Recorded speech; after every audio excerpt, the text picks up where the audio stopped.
Welcome back to Run and Gun Radio, everybody. My name is Winback. I'll be your host today, and on our regularly scheduled programming, we've got more First Descendant. This is still the beta. It is closed. If you don't have access to it, you can get access to it by watching some Twitch streams for the drops. Don't forget to stick around until the end for the Pyromaniac madness. That is the most difficult of the 5 normal Colossus, and it never really ceases to be a challenge. Before that, though, we'll talk about the other 4 Colossus and all of their goofy little mechanics and nuances, so you can get a good idea on how to get yourself up to that last one. After the Pyromaniac, there is only the hard level of Colossus left, and those 3 are extremely difficult and probably require their own video if we even feel the ability to kill them as the beta progresses. Now, the Void Intercept battles are 4-player fights against these monstrous enemies called the Colossus. They're always going to take place in the Void, which is this location, the big cloudy room with the big black towers and floating cube-like structures. All of this is destructible by the Colossus, who will walk into it or shoot it down if you're hiding behind it. All sorts of different things, but the entirety of the environment is destructible, and you'll have to work around that. The sad part of this video, well, good news for me actually, because we did manage to get all 5 of the Colossus battles in a semi-relevant fashion, but as it stands right now in the beta, everyone is so incredibly high-leveled that it's almost impossible to find an even game against the Executioner Colossus or the Devourer Colossus. Both of them are very low level, and if a level 40 character goes into these fights and they want to kill it, all of the guns and items and stuff that they have will usually be very, very quick to delete the Colossus. So remember that, but also remember that they're only going to give you gear based around the level that they are. So the Executioner is level 9, he's going to be giving you some pretty low-end gear, and Devourer is only 13, so same deal there. For brevity's sake, though, let's talk about some mechanics. Now, each Colossus, that means all 8 of them in the game, whether they are normal or hard, are going to have a berserk state, and that is dependent on the type of Colossus that you'll be facing, but as far as the Executioner and the Pyromaniac are concerned, they enter a berserk state in which they are completely immune to bullet damage, damage in all types, unless it is hitting them in a specific weak spot that pops out of their back. The little cylinder, you don't see it a whole lot in this fight, but the Pyromaniac does make much better use of his invulnerability in the berserk mode. That being said, your Executioner fight is not going to be very difficult to begin with. He is obviously the most, well, probably beginner-friendly. If we had to put him in a class, I'd really call this just the easy Void Intercept battle rather than the normal.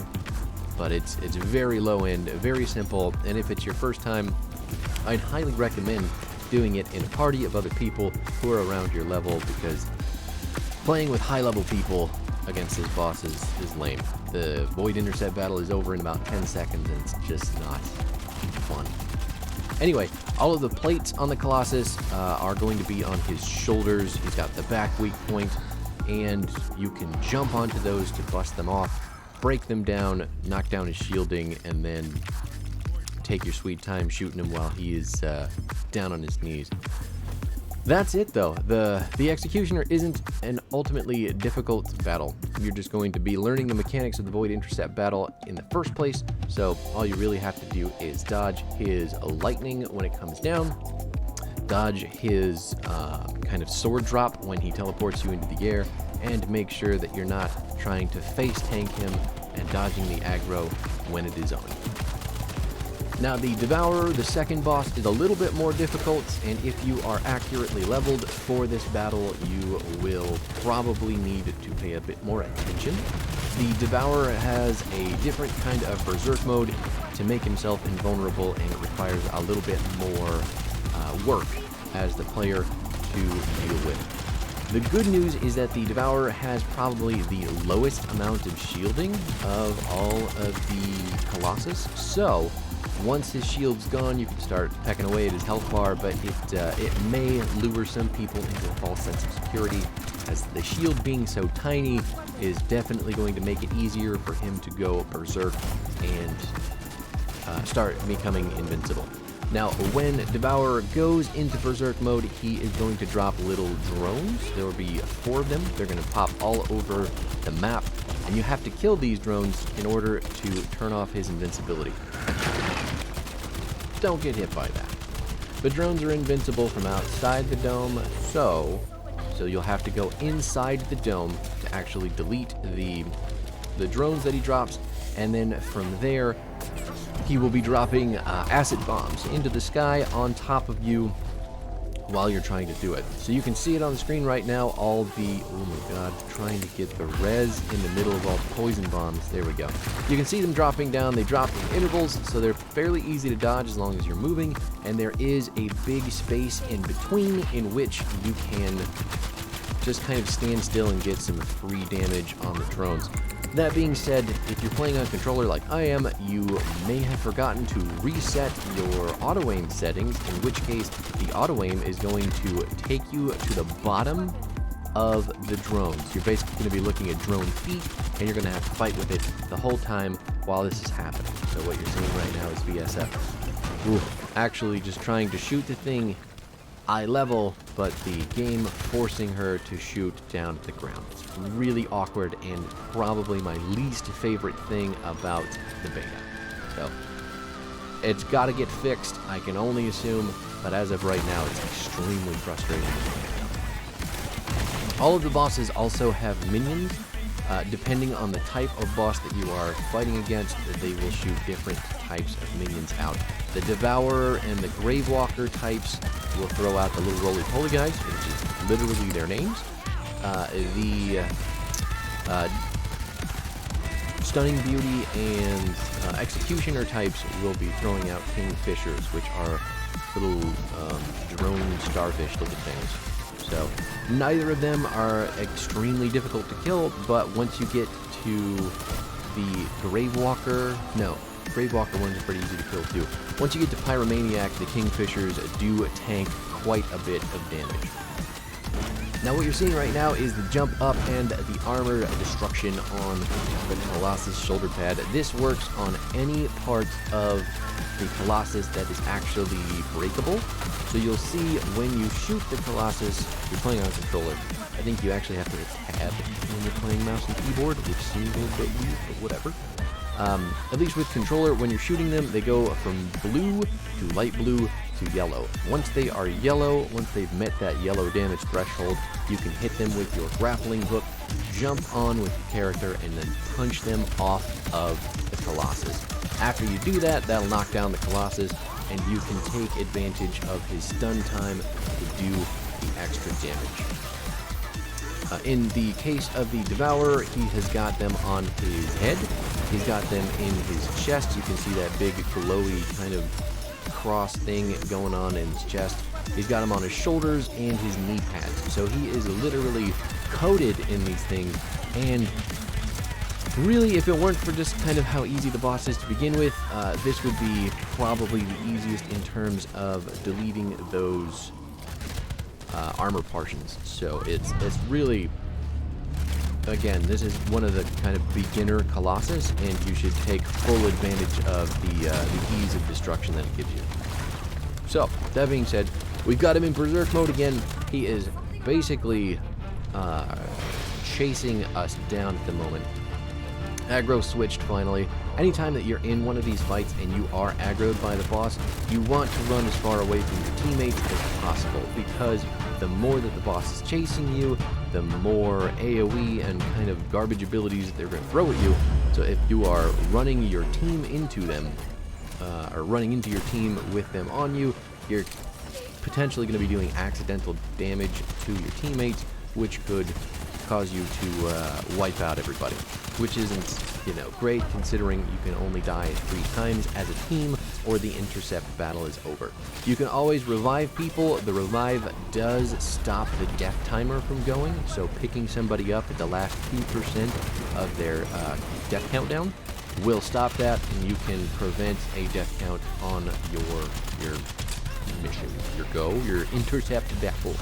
So, all that being said, remember that you want to try to pick up teammates as best as possible, but if someone's already going for it, there's really no reason to try and help them beyond that. You want to pull the aggro for the Colossus to give everybody enough space to do what they are doing, and definitely don't stack up on downed teammates, because that means the boss is just going to throw all of his stuff at one place and probably kill everybody, wiping the battle. That is going to be much more prevalent in other Colossus, but luckily the Devourer is a little bit more single-minded, a little bit more single-target focused when he is chasing people down. Now, the abilities that this guy has, ultimately, that you have to worry about are going to be the big poison puddle that he drops on the ground. If you die in that, you're very hard to res, because that is going to be doing a lot of damage to you, whoever is trying to res you. He also has a very, very big, quick melee attack. If you're trying to run at his feet, he can just kind of pop you instantly, kick you down. His Berserk mode, like we went over, pretty simple concept, but difficult to practice while you're trying to dodge all of that stuff happening. And ultimately, other than that, he is just launching little poison bolts at you as much as possible. The next Colossus up is the Stunning Beauty, and this is the first boss with the wipe mechanic that can take out your entire team with relative ease, especially if you don't know the rules. So, in order to get into that state, Stunning Beauty usually has to drop down to about 15% shields, or enough time passes that she goes into the Berserk mode. That is going to have her pop a big ol' eyeball out of her back. She's going to jump into the sky, and in that moment, if you are visible to the eye, if you're not hiding behind cover, you have a very limited time to get behind cover before you are completely wiped out. So if you're visible to the eye, a whole bunch of damage will happen at its apex, and you'll get knocked down. Not only that, but while this is going on, you're going to be chased by thunderbolts. There's about a 1 to 2 second interval between them, and you'll want to continuously move forward and back while those are raining down. You can avoid the eye. It has a gold rim around it when it is looking at you, and there is a blue kind of closed look to it if it is not targeting you. So if that is the case, you can shoot it to deal damage to Stunning Beauty, but if it's got that gold rim and you see the little indicator above your head, you can be wiped out. Other than that, she's got the standard fare, the missiles, the laser blaster thing from her arm, and she does a fair amount of teleporting. The whole reason this fight took such a short amount of time is because I don't think that Stunning Beauty is easy enough to use lower characters for. She can still definitely delete people, so going at her at max level still feels like a challenge while not being too easy. But next up on the list is the Grave Walker. This is the fourth type of Colossus that you'll find in the game, and 2 of the 3 hard mode variants are going to be Grave Walkers. So one is the Swamp Walker, one is the Frost Walker. I'm sure you can figure out what they do depending on their name, but the walkers themselves are quite a bit more tanky than anything that we've fought up to this point. They don't have a wipe mechanic like Stunning Beauty does, but they do have some pretty ridiculous damage and lots and lots and lots of ranged damage to take down your party. The weak points for the Grave Walker are going to be his little face in the front. You can blow that up. He's got 2 shoulder pads that you can blow up, and there is a weak spot on the very top of his head. Usually the only way to kill that is to get up on top of the floating platforms in the void and shoot down onto it, but that is where the final one is if you blow off both of his shoulders and his face and still need another one to attack. Once you break those things, remember those are weak points, so if you attack them after they're broken, you're going to do more damage, which is, you know, chef's kiss. Make the fight easier. The Berserk mode for the walkers is this mode. He's going to be completely immune. He's going to basically plant himself into turret mode and shoot these pistons out of his kneecaps. You have to kill all 6 pistons, I think, to get him out of Berserk mode. If you don't, he'll just kind of take his sweet time and do whatever. This is another boss that is really finicky with the auto aim, so make sure you have it set to what you want it to, because if you've got your aim assist going on the controller, the aim assist will definitely try to either point you at the top of his head or at his feet, which is incredibly unhelpful. You definitely do not want that fucking up your shots while everything is going on. So, that being said, the Berserk mode is super easy to deal with as long as you don't stand in front of him and try to face tank him as anybody but Ajax. Ajax does have a really, really easy time with this boss, I think, because a lot of the damage can be blocked with good walls and good bubbles. He's just going to be a really easy time with the boss. That being said, since we're playing Sharon, we're doing a lot of damage. We got to do a lot of dip, diving, ducking, and dodging, while also weaving in our ultimate and trying to do as much damage as possible. The Gravewalker also launches a whole bunch of stuff. So he's got 2 arm guns. Each of those is going to be independent of each other, or he can kind of lock them on to one person. But again, he can target multiple people with the guns, but as long as you're running, you can avoid most of the damage from the guns. His rockets from his back are another kind of pain in the ass that you'll need to dodge completely, because if you get hit by an entire salvo of those things, they are going to deal a lot of damage. Luckily, I think we dodged about half of that, but if we hadn't, we'd definitely be dead. All of the explosions in this game as well do burn damage after you've been hit with them, so if you're in any of these Colossus fights and you get hit with a missile or an explosion, you're also going to be burning, and that can kill you. So make sure that if you're on fire, you're not getting hit by more fire. It really, I mean, it seems pretty easy, but you'd be surprised. I've been killed by burn damage quite a few times in these boss battles now, and it's really, really annoying. One other thing I may have forgotten to mention is that all of the Colossus have a stomp mechanic. So if you're trying to hide out underneath them, if you're going for little, footsie shenanigans, they can stomp you and kill you immediately if you stay under there too long. So don't hang out under the Colossus taint, and you'll have a much better time dealing damage and killing them. That being said, Gravewalker down. What did we say? Dodge the missiles, dodge the chain guns. He's also got this kind of Mega Man charged X-Buster he can do with both of his machine guns, but typically you don't have to worry about that as long as you're moving. They will go through terrain. They'll destroy an Ajax bubble fully charged, but if you're an Ajax and you've got the bubble up, you won't actually take damage, you'll just be knocked down. Pyromaniac is the final Colossus in the normal tier, and for good reason. Pyromaniac is the tankiest of the 5 normals, and he is also probably the most annoying to deal with. But just like Executioner, he has got weak points on both of his shoulders, and when he goes berserk, the only weak point for him will be the cylinder that sticks out of his back. That's his melee attack, the basic stomp that you'll get by being close to his feet. He swings his big sword, and instead of the Executioner, where he's just swinging the sword and trying to deal damage, this one will launch a whole bunch of fire at you as well. The Pyromaniac is the first real enemy that's got a lot of abilities that, or the first Colossus that has a lot of abilities to really understand to dodge. The good news is that most of them are fairly avoidable, easy to understand and remember, but there are a couple in there that are just a massive pain in the ass. So, this is his Berserk mode.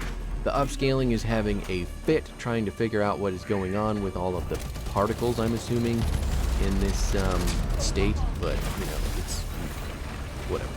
When he goes Berserk, for the first time, you'll start seeing the floor is lava, basically. Lots of rings of fire are just going to spew forth, and this is another mechanic that you'll need to figure out how to dodge. Executioner can do this as well, but basically what will happen is the Pyromaniac will take you up into the air, and then you'll drop down, and he will be dropping down shortly after you. If you allow yourself to just normal drop down, when you hit the ground, you'll have a huge cooldown period where you need to just stand still and let your character recuperate, which is terrible. You can't roll out of it, you can't move, you're basically stunned as soon as you touch the ground, falling from that height. What you want to do instead is when you're in the air, you'll need to melee, so you do that your downward punch melee, so you get to the ground faster. As soon as you hit the ground with that melee, you now have the ability to roll. So use your melee, hit the ground, start rolling immediately, and you can get out of the AoE before the Pyromaniac or the Executioner land, thus avoiding absolute fuck tons of damage.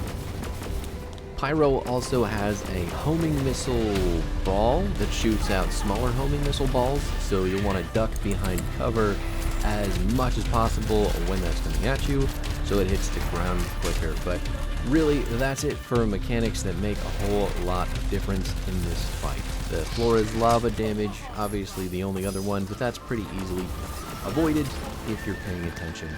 That is going to be it for me, though, everybody. I will leave you with the remaining moments of this Pyromaniac fight.